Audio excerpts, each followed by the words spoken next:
Hi friends, Bigg Boss reviews ఈసారి ఇవ్వాలా వద్దా మా ఛానల్లో అని చెప్పే ఈ వీడియోకి స్వాగతం. చెప్పండి, బిగ్ బాస్ రివ్యూస్ ఇవ్వాలా వద్దా, మీ అభిప్రాయాలు ఏంటి కామెంట్ సెక్షన్లో రాయండి. నాకైతే అసలు ఇవ్వాలి అని చెప్పి అనిపించడం లేదు. కారణాలు ఉన్నాయి. బిగ్ బాస్ 6 నుంచే మొదలైంది నాకు. ఆ బిగ్ బాస్ 5 జరిగిన విధానము అదంతా చూసినప్పుడే ఏదో తేడాగా వెళుతోంది. బిగ్ బాస్ దొంగ నాటకాలు ఆడే బ్యాచ్లు, ఈ బ్యాచ్లందరినీ ముందుకు లాగుతూ ఉన్నారు సాధ్యమైన ఎక్కువ వారాలు. ఫుల్ నెపోటిజంతో బిగ్ బాస్ అనేది నడుస్తోంది. ఆ బిగ్ బాస్ డైరెక్టర్ కానీ యాజమాన్యం కానీ వాళ్లకు తెలిసినటువంటి వాళ్లకు ఎక్కువ వారాలు లోపల ఉండడానికి కావాల్సిన బ్యాక్గ్రౌండ్ అంతా ప్రిపేర్ చేసి మసాలా నూరి పెడుతున్నారు. పైగా ఈ బయట కూడా ఓట్లకు సంబంధించి చాలా చాలా కథలు కహానీలు చేసేటటువంటి వాళ్ళు కూడా చాలా మంది పెరుగుతూ ఉన్నారు. ఎప్పుడైతే ప్రోడక్ట్ క్వాలిటీ పడిపోతుందో, ఇక మనం ఆ క్వాలిటీ లేనటువంటి ప్రోడక్ట్ కోసం మన సమయాన్ని వేస్ట్ చేసుకోవాల్సినటువంటి అవసరం ఉందా అన్నటువంటి ఆలోచన బిగ్ బాస్ 5 అయిపోయిన తర్వాతనే మొదలైందండి. నాకు ఇవ్వాలి అని చెప్పి అనిపించలేదు. తర్వాత బిగ్ బాస్ ఓటీటీ పర్వాలేదులే, బాగానే వెళ్ళింది ఓటీటీ అని అనుకున్న టైంలో అఫ్కోర్స్ ఓటీటీలో కూడా చాలా చాలా సమస్యలు ఉన్నాయి. మళ్ళీ అంతకుముందు పాత వాళ్ళని లాక్కు రావడము ఏంటెంటో చేసి పెట్టారు దాన్ని కూడా. బట్ గుడ్డిలో మెల్ల అన్నట్టు ముందుకెళ్ళింది. బిగ్ బాస్ 6 అది సాగిన విధానము, ఆ తతంగము అదంతా చూశాక, అసలు ఎవరెవరిని తీసుకొచ్చారబ్బా అని చెప్పి చూశాక, ఈవెన్ బిగ్ బాస్ 5తోనే స్టార్ట్ అయిందని చెప్పాను. యూట్యూబర్స్ని కొంతమందిని తీసుకొని వచ్చారు, తప్పేం లేదు తీసుకురావడం. కానీ కొంచెం మానసిక పరిపక్వత ఉన్నవాళ్ళ లేదా అని చెప్పి గమనిస్తే పిల్లబచ్చా యూట్యూబర్స్ని కొంతమందిని పట్టుకొచ్చారు బిగ్ బాస్ 5 నుంచి. వాళ్ళు చేసే దరిద్రాలు దారుణాలు చూడలేక మనం విమర్శిస్తూ ఉంటే ఆ పిల్లబచ్చాగాళ్లకు ఉన్నటువంటి ఫ్యాన్స్ వచ్చి మా సమయాన్ని వ్యర్థం చేస్తూ మా మీద దాడి చేస్తూ కామెంట్ సెక్షన్లో రకరకాల ప్రయత్నాలు చేయడం అవన్నీ కూడా మేము గమనించాం. అంటే వెబ్ సిరీస్లలో యాక్ట్ చేస్తే, లేదు టీవీ సీరియల్స్లో యాక్ట్ చేస్తే, రోజు ఆ వెబ్ సిరీస్ లేదా రోజు ఆ టీవీ సీరియల్ చూసి చూసి చూసి చూసి ఉంటారు కదండి, వాళ్ళు ఫుల్గా కనెక్ట్ అయిపోయి ఉంటారు ఆ యాక్టర్స్తో. వాళ్ళు బిగ్ బాస్లోకి వెళ్ళిన తర్వాత వాళ్ళ అసలు రంగు బయటపడుతుంది, వాళ్ళ రియాలిటీ బయటపడుతుంది. కొంతమంది ఏమో రియాలిటీ బయటికి కనిపించకుండా నటించినటువంటి నవరస నటనా దురంధరులు కూడా చాలామంది ఉన్నారు. సో బిగ్ బాస్ 5 తర్వాతే అనిపించింది. బట్ మళ్ళీ బిగ్ బాస్ 6 కూడా చెప్పాను. ఎందుకంటే రెగ్యులర్గా మనం రివ్యూస్ ఇస్తూ ఉన్నాము, చూసేటటువంటి వాళ్ళని, ఛానల్ చూసేటటువంటి వాళ్ళని నిరుత్సాహపరచడం ఎందుకు అన్న ఉద్దేశంతో సరే ముందుకు కొనసాగాను. కానీ ఆ బిగ్ బాస్ 6 సాగినటువంటి విధానం కూడా పరమ రోత పుట్టించింది. జనాలకు రోత పుట్టించేటటువంటి వాళ్ళను చాలా వారాల పాటు లాగే ప్రయత్నం చేయడము, కాస్త మానసిక పరిపక్వతతో ఉన్న వాళ్ళను మెడబట్టి బయటికి గెంటేసే ప్రయత్నం చేయడము, ఇట్లా చాలా చాలా వెధవ పనులు బిగ్ బాస్ 6లో జరిగాయి. ఇక బయట రకరకాలుగా ఓట్లు వేయించడానికి కొంతమంది సెట్ చేసుకొని రావడాలు, ఆ విషయాన్ని ఆ బిగ్ బాస్ 6లోకి వచ్చినటువంటి వాళ్ళు వాళ్లే చెప్పడాలు, బయట వాళ్ళకి నేను పైసలు ఇచ్చొచ్చాను, ఇవన్నీ. బిగ్ బాస్ 7కు వచ్చేసరికి ఏమైనా మారుతుందా అని చెప్పి కొంచెం మిణుకుమంటున్నటువంటి ఆశ, దీపం అటు ఇటు గాలికి ఊగుతున్నటువంటి ఆశలాగా నాకు బిగ్ బాస్ 7లో ఏమన్నా కొంచెం మార్పు ఏమైనా ఉంటుందా అని చెప్పి చూస్తే బిగ్ బాస్ 7ని పూర్తిగా భ్రష్టు పట్టించారు. ఒక సైకో మనస్తత్వంతో అత్యంత దారుణంగా, అంటే అమ్మాయిల మీద దాడులు చేసేటటువంటి వాళ్లను Nagarjuna and Bigg Boss team pampering చేసి ముందుకు లాగడము. ఎందుకంటే వాళ్ళు బయటికి వెళ్ళిన తర్వాత మళ్ళా వాళ్ళు ఏమైనా చేసుకుంటారో, బ్లేడ్లు తీసుకొని చేతులు కోసుకుంటారో, గొంతులు కోసుకుంటారో, ఇట్లా రకరకాలుగా ఆలోచించి ముందుకు లాగే ప్రయత్నం చేయడం. ఇక సామాన్యులు అన్నటువంటి పేరు మీద చాలా మంది మధ్యలో దూరుతూ రావడం మనం చూడొచ్చు. ఎంత అసహ్యంగా ఉంటుందంటే సామాన్యుడు అన్నటువంటి పేరు వింటే బిగ్ బాస్ హౌస్లోకి వచ్చినటువంటి వాళ్ళని తీసుకొని చూస్తే బిగ్ బాస్ వాళ్ళే నెత్తికెక్కించుకున్నారు. లోపలికి వచ్చినటువంటి వాళ్ళ తప్పు కాదు. సామాన్యులం మేము సామాన్యులం అని చెప్పి చెప్పుకోవడం. యూట్యూబ్ ఇన్ఫ్లుయెన్సర్స్ సామాన్యులు ఎలా అవుతారండి? చెప్పండి. ఇప్పుడు నేను సామాన్యుని అని చెప్పి చెప్పుకుంటే అయిపోతుందా? నేను యూట్యూబ్లో అనలిస్ట్ని, యూట్యూబ్లో ఇన్ఫ్లుయెన్సర్ని, విశ్లేషకుణ్ణి కదా. ఒక ఛానల్లో 4 లక్షలకు పైగా సబ్స్క్రైబర్స్ ఉన్నారు, మరో ఛానల్లో 2,30,000 మందికి పైగా సబ్స్క్రైబర్స్ ఉన్నారు. సామాన్యుణ్ణండి అన్నటువంటి ట్యాగ్తో నేను దూరితే ఎలా ఉంటుంది చెప్పండి? దూరడంలో తప్పులేదు, కానీ సామాన్యుణ్ణి అనే ట్యాగ్ వేసుకోవడము ఎంత దారుణం. నాగార్జున గారు నెత్తికెక్కించుకోవడం, సామాన్యుడు అని చెప్పి నెత్తికెక్కించుకొని ఫైనల్ దాకా లాగే ప్రయత్నాలు చేయడం, కుదిరితే గెలిపించే ప్రయత్నాలు చేయడం. ఇది బిగ్ బాస్ 7లో, బిగ్ బాస్ 6లో, అంతకుముందు బిగ్ బాస్లో కూడా మనం చూడొచ్చు. మొత్తం ఓవరాల్గా బిగ్ బాస్ సీజన్లో సామాన్యుడు అన్నటువంటి వ్యక్తి ఎవరంటే ఒకే ఒక్క వ్యక్తి సామాన్యుడు, బిగ్ బాస్ 2లో గణేష్. ఆ వ్యక్తి గురించి మనకు అంతకుముందు తెలియదు, డైరెక్ట్గా బిగ్ బాస్లో చూడడమే. మిగతా అందరండి ఎవ్వరు కూడా సామాన్యులు కాదు, జనానికి అంతో ఇంతో తెలిసినటువంటి వాళ్లే. మిలియన్స్ ఆఫ్ వ్యూస్ ఉన్నటువంటి వాళ్ళు సామాన్యులు ఎలా అవుతారండి? నవరస నటన చేస్తూ, దొంగేడుపులు ఏడుస్తూ, వీడియోలు పెడుతూ మిలియన్స్ ఆఫ్ వ్యూస్ తెచ్చుకునేటటువంటి వాళ్ళు సామాన్యులు ఎలా అవుతారు? డబ్బులు తీసుకొని సినిమా ప్రమోషన్స్ చేస్తుంటారు, తప్పేం లేదు. ఇప్పుడు ఫేస్బుక్లో కానీ, యూట్యూబ్లో కానీ, ఇన్స్టాలో కానీ ఏదైనా ఒక ఛానల్ హిట్ అయిందంటే దాంట్లో సినిమా ప్రమోషన్స్ ఇవ్వడము లేదా అడ్వర్టైజ్మెంట్స్ ఇవ్వడం తప్పేం లేదు. అంటే ఆ స్థాయిలో అడ్వర్టైజ్మెంట్స్, సినిమా వాళ్ళ అడ్వర్టైజ్మెంట్స్, ఒక పోస్ట్ పెడితే 50,000 తీసుకుంటాను, 1,00,000 తీసుకుంటాను, 30,000 తీసుకుంటాను, ఇట్లా చెప్పేటటువంటి వాళ్ళు కూడా సామాన్యులు ఎలా అవుతారు? సినిమా వాళ్ళు ఎవరికి పడితే వాళ్ళకి అడ్వర్టైజ్మెంట్స్ ఇవ్వరు కదా. ఒక యూట్యూబ్ ఛానల్కి మిలియన్స్ ఆఫ్ వ్యూస్ ఉన్నాయా లేదా, ఎట్లా వెళ్తుంది ఏంటి చూసుకొనే ఇస్తారు. మరి ఆ స్థాయిలో ఉన్నటువంటి వాళ్ళు సామాన్యులు అని చెప్పి తీసుకురావడం. మరోపక్క ఈ సామాన్యుల వెంట నడిచేటటువంటి సైన్యం ఒకటి. నేను ఒక్క బిగ్ బాస్ గురించి మాట్లాడట్లేదండి, మీరు గత బిగ్ బాస్లు అన్నీ చూడండి, గమనిస్తే అర్థమవుతుంది. అంటే సామాన్యుడు అన్న పేరు వేసుకొని వస్తే మనం ఇంకేం విమర్శించడానికి వీల్లేదు. ఇక బిగ్ బాస్ 7లో అయితే రైతు అన్నటువంటి ట్యాగ్ కూడా ఒకటి ఉంది. గెలిచినటువంటి వ్యక్తికి రైతు అన్నటువంటి ట్యాగ్ యాడ్ చేసేస్తే ఎన్ని దారుణాలైనా చేయొచ్చు మన భారతదేశంలో. జస్ట్ ట్యాగ్ యాడ్ చేస్తే చాలు. ఇది ఒకటి తయారైంది. ఏమనంటే రైతులను ఏదో తిడుతున్నారు అన్నటువంటి ఫీలింగ్లోకి వస్తారు జనాలు కూడా. రైతు కుటుంబాలు కాని కుటుంబాలు అంటూ ఏమీ లేవండి. అందరు రైతు కుటుంబాల నుంచి వచ్చిన వాళ్ళే ఉంటారు మన భారతదేశంలో. డైరెక్ట్గా ఈ జనరేషన్ కాకపోయినా ప్రీవియస్ జనరేషన్ ఉంటుంది. భూమితో సంబంధం లేని వాళ్ళు, రైతు కుటుంబాలు కాని వాళ్ళు ఎవరు ఉండరు. మా నాన్న ఇక్కడ ఉద్యోగం చేశాడండి అని చెప్పేవాళ్ళు కూడా మీ తాత ఏం చేశాడు అనగానే మళ్ళీ చూస్తే రైతో పొలం ఉండేదండి చెప్తారు మీరు చూస్తే కదా. రైతులను ఎవరు అవమానించరు. అవమానిస్తూ మాట్లాడుతున్నారా లేదని మనకు అర్థమైపోతుంది.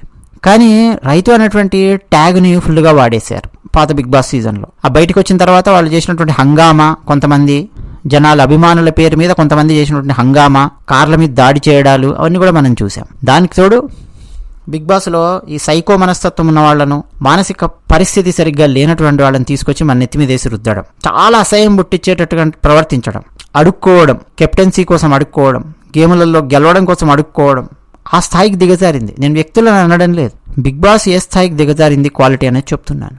బిగ్ బాస్ టైటిల్ తీసుకుంటున్నాడు ఒక వ్యక్తి అని అంటే వ్యక్తిత్వంలో చాలా స్ట్రాంగ్గా ఉన్నాడు, లోపాలు ఉన్నప్పటికీ వ్యక్తిత్వంతో గెలిచాడు అన్నటువంటిది రావాలి. కానీ గేమ్స్లో గెలిస్తే చాలు, వ్యక్తిత్వం ఏమైనా పర్లేదు. ఆట పెట్టినప్పుడు ఆట ఆడి మిగతా టైంలో బెల్లం కొట్టిన రాయిలాగా నోరు మూసుకొని కూర్చుంటే చాలు. నామినేషన్స్ టైంలో దిన్నకతా అని చెప్పి పూనకం వచ్చినట్టు పిచ్చవాగుడు వాగితే చాలు, బయట చూసుకుంటారు. ఓట్లేసేవాళ్ళు ఏమేం చేసేవాళ్ళు చూసుకుంటారు. ఈ కాన్సెప్ట్తో లోపలికి జనాలు వస్తూ ఉన్నారంటే బిగ్ బాస్ తప్పది. బిగ్ బాస్ కాన్సెప్ట్ తప్పు కాదు, బిగ్ బాస్ వాళ్ళు నడిపిస్తున్నటువంటి తీరు, తెలుగు బిగ్ బాస్ నడిపిస్తున్నటువంటి తీరు, ఆ బిగ్ బాస్ టీంలో దూరినటువంటి కుక్కమూతి పిందెలు, ఆ నాగార్జున గారి చేత కూడా ఎన్ని తప్పులు చేయించాలో అన్ని తప్పులు చేయించారు. సో ఇంత క్వాలిటీ పడిపోయినటువంటి బిగ్ బాస్ కోసం సమయాన్ని వెచ్చించి వ్యర్థం చేసుకొని రివ్యూస్ ఇవ్వాల్సిన అవసరం ఉందా అని ఆలోచించి రివ్యూస్ ఇవ్వద్దు అని చెప్పి నేను నిర్ణయం అయితే తీసుకుంటున్నాను. సరే, ఫైనల్గా మళ్ళీ నా నిర్ణయం 1-2 రోజుల్లో చెప్తాను. నిర్ణయం అయితే ఇప్పుడైతే తీసుకుంటున్నాను. మీరు మీ అభిప్రాయాలు ఏంటి అన్నది కూడా మీరు డెఫినెట్గా కామెంట్ సెక్షన్లో రాయొచ్చు. రివ్యూస్ ఇవ్వకండి అని మీరు నాకు చెప్పారనుకోండి ఎవరన్నా, ఒకవేళ వేరే వీడియోస్ ఏం పెట్టాలని మీరు ఎక్స్పెక్ట్ చేస్తున్నారు ఈ టీమిక్స్చర్ ఎంజాయ్ ఛానల్లో, మెయిన్ టీమిక్స్చర్ ఛానల్లో వేరే రాజకీయ వీడియోస్, ఇతర వీడియోస్ వస్తాయి. అప్పుడప్పుడు ఆ వీడియోస్ ఇక్కడ కూడా రీపబ్లిష్ చేస్తూ ఉంటాం కొంతమందికి రీచ్ అవ్వాలని. బట్ బిగ్ బాస్ రివ్యూస్ ఇవ్వకపోతే వేరే ఇంకేమి ఇవ్వాలి అని మీరు అనుకుంటున్నారు. నాకు వేరే రకరకాల ఐడియాస్ ఉన్నాయి. బట్ మీరు ఏమనుకుంటున్నారు, ఏం ఎక్స్పెక్ట్ చేస్తున్నారు? ఇక్కడ టీమిక్స్చర్ ఎంజాయ్ కాసేపు కాలక్షేపం, దీని tag line, tea mixture enjoy channel tag line. So అది కూడా మీరు కామెంట్ సెక్షన్లో రాసి మాకు సహాయం చేస్తారని చెప్పి నేను ఆశిస్తూ ఉన్నాను. బిగ్ బాస్ 7 రివ్యూస్ ఇచ్చేటప్పుడు కూడా నేను చూస్తే అండి, కొంతమంది ప్రవర్తన అదంతా చూస్తుంటే ఫ్రాంక్గా చెప్తున్నాను, నా ఆరోగ్యం కూడా పాడయ్యే పరిస్థితి ఉంది అన్న విషయం నాకు అర్థమైంది. ఎందుకంటే చెత్తను ఎక్కువసేపు మనం భరించలేం. నా గురించనే కదా, ఇప్పుడు మీలో కూడా మీరు గమనించుకోండి. మీకు మానసిక పరిపక్వత పెరుగుతూ ఉన్న కొద్దీ మానసిక పరిపక్వత లేనటువంటి వాతావరణాన్ని మీరు భరించలేరు. రివ్యూస్ ఇవ్వాలి కాబట్టి తప్పనిసరి తద్దినలాగా నేను చూస్తూ కూర్చుంటే మన ఆరోగ్యాలు పాడేటట్టున్నాయన్నమాట. ఆ లోపల ఉన్నటువంటి వాళ్ళ కొంతమంది యొక్క సైకో మనస్తత్వానికి, వాళ్ళ ప్రవర్తించే తీరుకు, నాగార్జున ప్రవర్తిస్తున్న విధానానికి, బిగ్ బాస్ టీం ప్రవర్తిస్తున్న విధానానికి. సో మనం మన ఆరోగ్యాన్ని పణంగా పెట్టి, క్వాలిటీ లేనటువంటి ప్రోడక్ట్ కోసం మన సమయాన్ని మనం పణంగా పెట్టి రివ్యూస్ ఇచ్చి టైం వేస్ట్ చేసుకోవాలా అన్నటువంటి ఫీలింగ్ వచ్చిందనమాట. గత 3-4 సీజన్స్లో బిగ్ బాస్ టాప్ 6కి ఎవరు వస్తున్నారు అన్నది మీరు గమనిస్తే ప్రేక్షకుల అభిప్రాయాలకు అద్దం పడుతోంది. మరోపక్క బిగ్ బాస్ టీంలో ఉన్న వాళ్ళు చేస్తున్న మతలబుకు అద్దం పడుతోంది. ప్రేక్షకుల అభిప్రాయాలు కనుక గమనిస్తే కులాల లెక్కన విడిపోయి ఓట్లేసేవాళ్ళు, ప్రాంతీయవాదంతో ఓట్లేసేవాళ్ళు, మా జిల్లాకు సంబంధించిన వాడు అని చెప్పి ఓట్లేసే బ్యాచ్లు, మా మతానికి సంబంధించిన వ్యక్తి అని చెప్పి ఓట్లేసేవాళ్ళు బిగ్ బాస్ 3 నుంచి అయితే విపరీతంగా పెరిగింది. అది కూడా నేను గమనిస్తూ వచ్చాను. నాకెలా తెలుస్తుంది అని అంటే ఏం లేదండి, కామెంట్ సెక్షన్లో కొన్ని వేల కామెంటర్స్కి రిప్లై ఇచ్చుంటాను కదా, కొన్ని వేల కామెంట్స్ చదివి ఉంటాను కదా. బిగ్ బాస్కు సంబంధించి వేలు కాదు లక్షలలో ఉంటాయి. ఇన్ఫ్యాక్ట్ చెప్పాలంటే 2017 నుంచి మొదలుపెట్టి ఇప్పటి వరకు. సో ప్రేక్షకుల అభిప్రాయాలలో వస్తున్న మార్పు గమనిస్తే టువర్డ్స్ ప్రాంతీయవాదం, టువర్డ్స్ కులం, టువర్డ్స్ డిస్ట్రిక్ట్స్, ఇంకా రకరకాల పైత్యాల వైపు మొగ్గు చూపుతూ ఉన్నారు. అంటే లోపల వాళ్ళ వ్యక్తిత్వాన్ని బట్టి, ఆటను బట్టి ఓట్లు వేయకుండా వీళ్ళు ఆల్రెడీ ఒక డిసైడ్ అయిపోయి ఆ కోణంలో ఓట్లు గుద్దుకుంటూ వెళ్లే బ్యాచ్లు తయారయ్యాయి. దాంతోపాటు అనఫీషియల్ ఓట్లు అని చెప్పి రకరకాల వెబ్సైట్స్లో అనఫీషియల్ ఓట్స్ అని చెప్పి చలామణి అవుతూ ఉంటాయి. ఆ అనఫీషియల్ ఓట్ల మీద వచ్చే రకరకాల సోషల్ మీడియా పోస్టులు, ఫేస్బుక్లో కానీ, ఇన్స్టాలో కానీ, ట్విట్టర్లో కానీ రకరకాల పోస్టులు అవన్నీ కూడా వస్తూ ఉంటాయి. ఇగో వీళ్ళకి ఓటింగ్ పెరిగింది, వాళ్ళకి ఓటింగ్ తగ్గింది, వీళ్ళకి ఓటింగ్, ఇవన్నీ కూడా అండి ప్రేక్షకుల మైండ్ మీద చాలా చాలా ప్రభావాన్ని చూపిస్తూ వస్తున్నాయి. అనఫీషియల్ ఓట్లలో పడే ఓట్లకు, బిగ్ బాస్ అసలు ఓట్లకు చాలా చాలా హస్తిమశకాంతరం తేడా ఉంటుంది నెంబర్ లోపల. సో ఈ నెంబర్ గేమ్ ద్వారా జనాలను మ్యానిపులేట్ చేసే ప్రయత్నం చేయడం. సో ఇవన్నీ కూడా అండి నాకు హీరోయిన్ జమున గారి కేసు ఒకటి గుర్తొస్తుంది. 1990s ఆ టైంలో జరిగినటువంటి కేసు అనమాట. అది చెప్తే మీకు బాగా కనెక్ట్ అవుతుంది. హీరోయిన్ జమున గారు కాంగ్రెస్ పార్టీలో ఉండేవారు. ఆమె కాంగ్రెస్ పార్టీ తరఫున పోటీ చేశారు మన ఆంధ్రప్రదేశ్లోనే ఒక జిల్లాలో. అయితే హీరోయిన్ జమున ఓడిపోతుంది అని చెప్పి ఒక జ్యోతిష్యుడు చెప్పాడు. అది అన్ని ప్రముఖ పత్రికలలో బాక్స్ ఐటమ్గా వచ్చింది. అప్పుడు ఎక్కువ న్యూస్ పేపర్స్ కదండి ఉన్నవి. దానికి సంబంధించిన చర్చ అదంతా కూడా జరిగింది. హీరోయిన్ జమున జాతకం బాలేదు, ఆ నక్షత్రం బాలేదు, ఇది బాలేదు, అది బాలేదు, ఓడిపోతుంది ఈమె అని చెప్పి. నిజంగానే ఆమె ఓడిపోయింది. ఆ తర్వాత చూసారా నేను చెప్పిన జాతకం ఫలించింది అన్న కోణంలో ఇతను మాట్లాడతాడు కదా, ఆబ్వియస్గా అతనేం మాట్లాడలేదు. సరే మీడియా వాళ్ళు రాసుకున్నారు. కానీ హీరోయిన్ జమున గారు ఆ జ్యోతిష్యుని మీద కేసు పెట్టారు. ఏమన్నా తెలుసా, ఇతను జాతకం చెప్పాడు, నేను ఓడిపోతాను అని చెప్పి జాతకం చెప్పాడు. ఒక రకంగా ఓటర్ల మైండ్ను ప్రభావితం చేయడమే ఇది. నా మంచి చెడు విశ్లేషించడం కాదు. నేనేం చేశాను, సమాజ సేవ నేనేం చేశాను, ఏం చేయలేదు, పోనీ మా పార్టీలో ఏం లోపాలున్నాయి, ఆ పార్టీలో ఏం లోపాలున్నాయి, ఇది విశ్లేషించడం కాదు. నా జాతకం ఇది బాలేదు, అది బాలేదు, నేను ఓడిపోతాను అని చెప్పి చెప్పాడు. అంటే ఒక రకంగా ఓటర్లను ప్రభావితం చేసే కోణం లోపలికి వెళ్ళిపోయాడు. అందుకని నేను కేసు పెడుతున్నాను అని చెప్పి కేసు పెట్టింది. నాకు తెలిసి ఆ జ్యోతిష్యుడు జైలుకు కూడా వెళ్ళినట్టున్నాడు. ఆ తర్వాత ఏమైంది ఆ కేసు అనేది నేను పెద్దగా ఫాలో అవ్వలేదు. చాలా చిన్నప్పుడు నాకు జరిగినటువంటి ఆ సంఘటన ఎక్కడో న్యూస్ పేపర్స్లో ఆ బాక్స్ ఐటమ్గా చూసి, ఆ తర్వాత మళ్ళీ మనం ఫాలో అవ్వం కదా, న్యూస్ పేపర్ వాళ్ళు రెగ్యులర్గా రాస్తేనే మనకు ఆ తర్వాత తెలుస్తుంది. సో ఇక్కడ అనఫీషియల్ ఓట్లు అన్న పేరు మీద రకరకాల గ్యాంబ్లింగ్ అనేది జరుగుతుంది. సో ఆ చేతుల లోపలికి బిగ్ బాస్ వెళ్ళిపోయింది. దాన్ని కంట్రోల్ చేసేటటువంటి పరిస్థితుల్లో బిగ్ బాస్ టీం లేదు. వాళ్ళు కూడా దాన్ని లైట్ తీసుకుంటున్నారు. ఇక నాగార్జున గారు చేసినటువంటివి అయితే అన్నీ ఇన్ని కావు. బాధితులనే బాధ పెడతారు నాగార్జున. బాధితుడు నోరు తెరిచి అయ్యా ఫలానా బాధ కలుగుతోంది నాకు, ఇగో ఫలానా వాడు చేస్తున్నాడు ఏమైనా చెప్తే నాగార్జున గారు ఈ బాధితులను పట్టించుకోకుండా బాధ పెట్టే వాళ్ళను పైకి లేపుతూ అలా అలా అలా పైకి క్రేన్ పెట్టి పైకి లేపుతూ వచ్చారు. ఇవి కూడా బాగా జరిగాయి. తర్వాత ఫ్యామిలీ ఎపిసోడ్ పేరు మీద లోపలికి వచ్చే వాళ్ళు మోసుకొస్తున్న సమాచారం, అందులో ఫ్యామిలీ కాని వాళ్ళని కూడా లోపలికి తీసుకురావడం, సహజీవనాలు చేసే బ్యాచ్లు ఉంటాయి. నిజానికి సహజీవనాలు చేసే బ్యాచ్లని టెక్నికల్గా ఆర్ చట్టపరంగా ఫ్యామిలీ అని చెప్పి పిలవరు. Marriage is a legal contract చట్ట పరిభాషలో చెప్పాలంటే. పెళ్లి అయిన తర్వాత మాత్రమే వాళ్ళని ఫ్యామిలీ అని చెప్పి పిలుస్తుంది. ఓకే, ఇప్పుడు సజీవనం చేసేవాళ్ళు నేను విడాకులు తీసుకుంటానన్న కాన్సెప్ట్ లేదు అక్కడ. అమ్మాయికి అన్యాయం జరిగిందా, అమ్మాయికి భరణం ఇవ్వాలి, ఈ కాన్సెప్ట్స్ ఇవన్నీ కూడా బాగా సప్రెస్ చేయబడి ఉంటాయి అక్కడ. సో ఫ్యామిలీ అన్న పేరు మీద రకరకాల వాళ్ళను, ఆల్రెడీ పాత బిగ్ బాస్లో పార్టిసిపేట్ చేసే వాళ్ళను, రకరకాల వాళ్ళని లోపలికి తీసుకొని వచ్చి హంగామా చేసే ప్రయత్నం చేయడం. అంటే వాళ్ళు పెట్టుకున్న నియమాలకే వాళ్ళు విరుద్ధంగా ప్రవర్తిస్తూ రావడం మనం గమనించవచ్చు.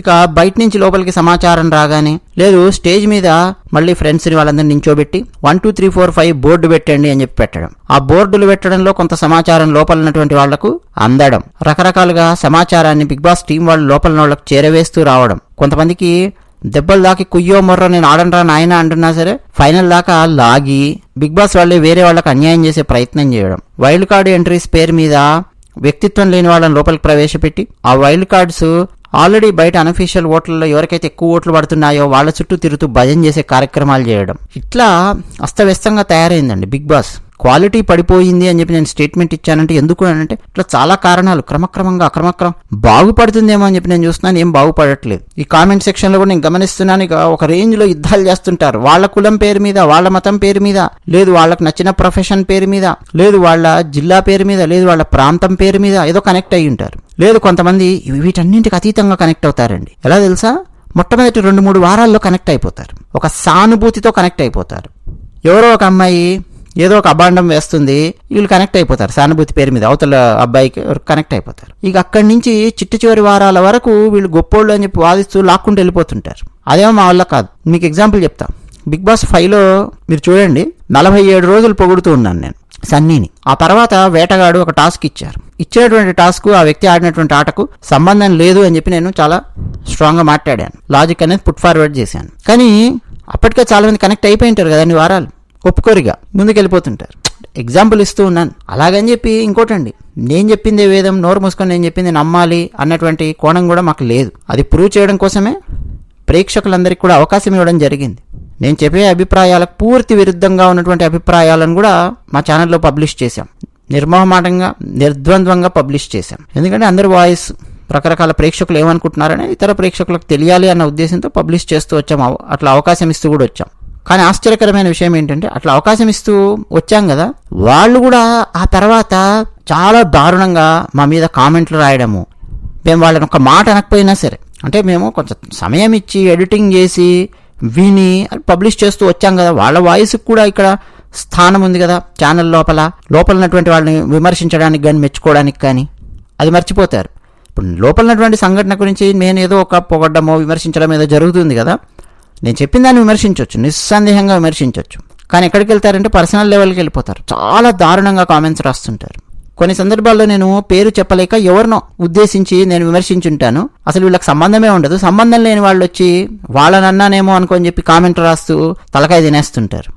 ఇట్లా రకరకాలుగా సమయాన్ని వ్యర్థం చేస్తూ రావడం. నిజానికండి కామెంటర్స్కు రిప్లై ఇవ్వాల్సిన అవసరం కానీ, ఆ కామెంట్స్ చదవాల్సినటువంటి అవసరం కానీ, పనిగట్టుకొని టైం పెట్టి రిప్లై ఇవ్వాల్సిన అవసరం కానీ యూట్యూబ్ ఛానల్స్కి లేదు, యూట్యూబర్స్కి లేదు. నేను మొదటి నుంచి అలా ఫాలో అవ్వడానికి యండమూరి వీరేంద్రనాథ్ గారు కారణం. అంటే ఓ రకంగా యండమూరి వీరేంద్రనాథ్ గారు చెడగొట్టారు నన్ను చెప్పాలంటే. సో ఎందుకు ఆయన కారణం ఏంటనేది ముందు ముందు చెప్తాను తర్వాత వీడియోస్లో. నేను లైటర్ నోట్లో చెప్తూ ఉన్నాను. I respect him. బట్ ఏం జరుగుతుంది, ఎటువంటి వాళ్ళు తయారయ్యారు సమాజంలో అనేది చెప్పడానికి బిగ్ బాస్లో ఎవరెవరు టాప్ 5కి టాప్ 6కి వస్తున్నారు అనేది పెద్ద ఉదాహరణ అండి. సో ఇంత క్వాలిటీ పడిపోయినటువంటి ప్రోగ్రాం గురించి మాట్లాడాల్సిన అవసరం ఉందా అన్నటువంటి ప్రశ్న వస్తుంది. డబ్బుల గురించి చింత లేదండి. బిగ్ బాస్ వస్తే మాట్లాడితే డబ్బులు వస్తాయి, అది వస్తాయి. అస్సలు ఒక క్వాలిఫైడ్ ప్రోడక్ట్ కోసము లేదు ప్రాజెక్ట్ కోసం ఒక విషయం కోసము టైం పెట్టడం అన్నది చాలా కీలకం మన దృష్టిలో. డబ్బుల కంటే కూడా అది చాలా ముఖ్యమైనది నాకైతే. పైగా మేము తెచ్చుకునేటటువంటి వ్యూస్కు లక్షలు సంపాదించేది ఏమీ ఉండదు. మీకు ఈ పాటికి అర్థమయ్యి ఉండాలి. మీరు ఒక యూట్యూబ్ ఛానల్ పెట్టినా మీకు అర్థమైపోతుంది. సో నేను కొన్ని కొత్త విషయాలు చెప్పాలి, ఆ విశ్లేషణ ఇస్తూ ఒక మంచి డిస్కషన్ ఓపెన్ చేయాలి. ఇప్పుడు ఈవెన్ కామెంట్ సెక్షన్లో కూడా చాలా అద్భుతమైన కామెంట్స్ రాసేవాళ్ళు ఉంటారు. అంటే నేను చూడనటువంటి కోణాన్ని చూసేవాళ్ళు ఉంటారు, మంచి విశ్లేషణ రాసేవాళ్ళు ఉంటారు. ఇట్లా ఒక ఇంటెలెక్చువల్ ఎక్స్చేంజ్ అనేది జరుగుతుంది అన్నటువంటి కోణంలోనే తీసుకొని వచ్చాం రకరకాల సబ్జెక్ట్స్ టాపిక్స్ మాట్లాడుతూ కాంటెక్స్ట్ని బేస్ చేసుకొని. కానీ క్వాలిటీ ఉన్నటువంటి వాళ్ళని లోపలికి తీసుకురావట్లేదు. బిగ్ బాస్ కూడా అస్తవ్యస్తంగా తయారయ్యింది. వాళ్ళకి ఇష్టం వచ్చినట్టు వాళ్ళు బిహేవ్ చేస్తున్నారు. ఇది జరుగుతుంది. అంతకుముందు బిగ్ బాస్లలో కూడా కొన్ని తప్పులు అటు ఇటు జరిగినా ఏదో ముందుకు లాగేవాళ్ళు. బిగ్ బాస్ 4 వరకు ఒక మోస్తరుగా పర్వాలేదు అన్నట్టుగానే నడిచింది. బిగ్ బాస్ 5 నుంచి తేడా స్టార్ట్ అయింది.